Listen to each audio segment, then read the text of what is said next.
অনেক বছর আগে এক ছোট্ট শহরে বাস করত এক যুবক। তার নাম ছিল ইউসুফ। ইউসুফের জীবন ছিল অত্যন্ত কষ্টের। তার নিজের বলতে ছিল একটি ছোট্ট কুঁড়ে ঘর আর একটি পুরনো কুঠার। প্রতিদিন ভোরের আলো ফুটতেই সে বনের দিকে চলে যেত। সেখানে গাছের শুকনো ডাল কেটে বাজারে এনে বিক্রি করত। সারা দিনের কঠোর পরিশ্রমের পরও অনেক সময় তার ঘরে এক মুঠো খাবার জোটানো কঠিন হয়ে যেত। কিন্তু ইউসুফের একটি জিনিস ছিল যা অনেক ধনী মানুষেরও থাকে না, তার ঈমান এবং সততা।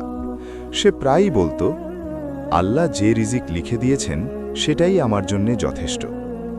একদিন বিকেলের দিকে বাজার থেকে বাড়ি ফিরছিল ইউসুফ। সারা দিন কাজ করার পর তার শরীর ক্লান্ত হয়ে পড়েছিল। সূর্য তখন পশ্চিম আকাশে ঢলে পড়েছে। শহরের পথগুলো ধীরে ধীরে ফাঁকা হয়ে আসছিল।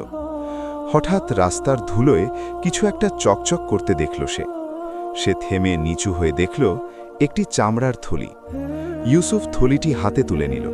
তার মনে কৌতূহল জাগল। ধীরে ধীরে থলিটি খুলতেই তার চোখ বিস্ময়ে বড় হয়ে গেল। ভেতরে ছিল সোনার মুদ্রা, অনেকগুলো সোনার মুদ্রা। এত সোনা সে জীবনে কখনো একসাথে দেখেনি। এক মুহূর্তের জন্যে তার মনে অদ্ভুত এক চিন্তা এলো, যদি আমি এই সোনা রেখে দিই? এই সোনা থাকলে তার আর কষ্ট করে কাঠ কাটতে হবে না, ক্ষুধা থাকবে না, দারিদ্র থাকবে না। কিন্তু ঠিক সেই মুহূর্তেই তার অন্তর কেঁপে উঠল। সে আকাশের দিকে তাকিয়ে ফিসফিস করে বলল, হে আল্লাহ, এটা আমার পরীক্ষা কি? কিছুক্ষণ চুপ করে দাঁড়িয়ে থাকার পর সে থলিটি শক্ত করে ধরে ফেলল। যে জিনিস আমার নয় তা আমি নেব না। পরদিন সকালে ইউসুফ সোজা বাজারে গেল।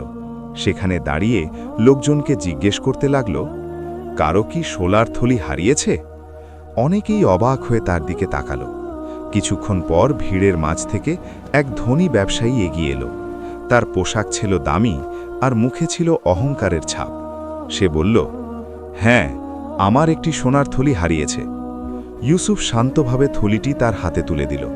কিন্তু থলিটি হাতে নিতেই ব্যবসায়ীর মুখের ভাব বদলে গেল। সে হঠাৎ চিৎকার করে উঠল, এই থলিতে তো 100টি সোনার মুদ্রা ছিল, এখানে মাত্র 50টি। চারপাশে দাঁড়ানো মানুষজন অবাক হয়ে গেল। ব্যবসায়ী আঙুল তুলে বলল, বাকি সোনা এই যুবক চুরি করেছে।